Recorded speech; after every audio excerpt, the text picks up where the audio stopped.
திருவள்ளூர் மாவட்டம் பெரியபாளையம் அருகே உள்ள கன்னிகைப்பேர் கிராமத்தில் மீன் உணவு பதப்படுத்தும் தொழிற்சாலை இயங்கி வருகிறது. தனியார் தொழிற்சாலையில்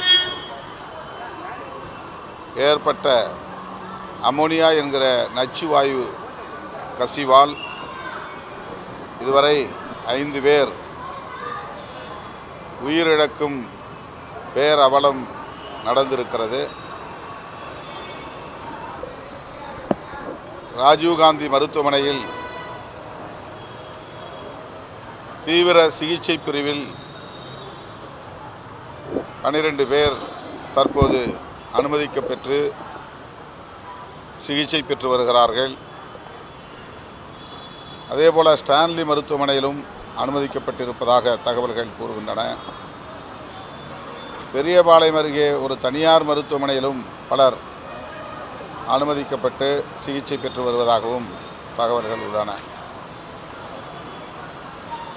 இப்போது ராஜீவ்காந்தி அரசு பொது மருத்துவமனையில் அனுமதிக்கப்பட்டுள்ள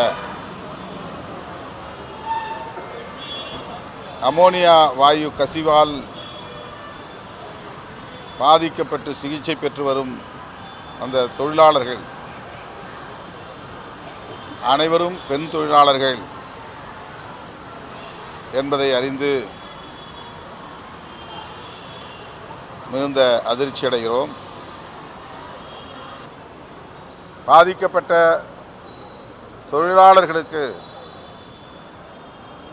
போதிய இழப்பீடு வழங்கப்படவில்லை.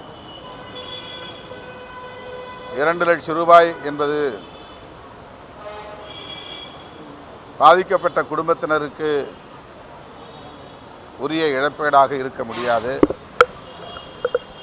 18 வயதிலிருந்து 25 வயதுக்குட்பட்ட இளம் பெண்கள் இங்கே தொழிலாளர்களாக பணியாற்றுகிறார்கள் என்பது இன்னும் அதிர்ச்சி அளிக்கக்கூடியதாக உள்ளது. இதுபோன்ற தொழிற்சாலைகளை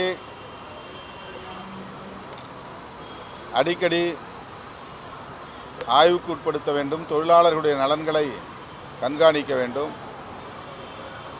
சட்ட விதிமுறைகளின்படி தனியார் தொழிற்சாலைகள் அல்லது அரசு நிறுவனங்கள் இயங்குகின்றனவா என்பதை ஆய்வு செய்தாலே முன்னெச்சரிக்கை நடவடிக்கைகளை மேற்கொண்டு விட முடியும். இந்த தொழிற்சாலைக்கு மேலே கீழே மீன் உணவு தயாரிக்கிற பதப்படுத்துகிற பணிகள் நடைபெறுகின்றன. மேலே டார்மிட்டரி என்கிற பெயரில் பல பேர் தங்குகிற ஒரு அறை ஏற்பாடு செய்து அந்த அறையிலே தங்க வைத்திருக்கிறார்கள். தொழிற்சாலையிலேயே தங்க வைப்பது குற்றம். அதுவே சட்டத்தின்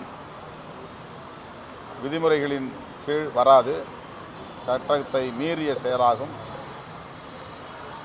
அடிக்கடி இத்தகைய தொழிற்சாலைகளை பார்வையிட்டிருந்தால், ஆய்வு செய்திருந்தால் இதை தடுத்திருக்க முடியும். ஆக உரிய ஆய்வுகளோ கண்காணிப்போ நடைபெறவில்லை என்பதைத்தான் இது உறுதிப்படுத்துகிறது. எனவே எப்போதும் விபத்துக்கு பின்னர் நட்டையீடு வழங்க வேண்டும் என்று சிந்திப்பதை விட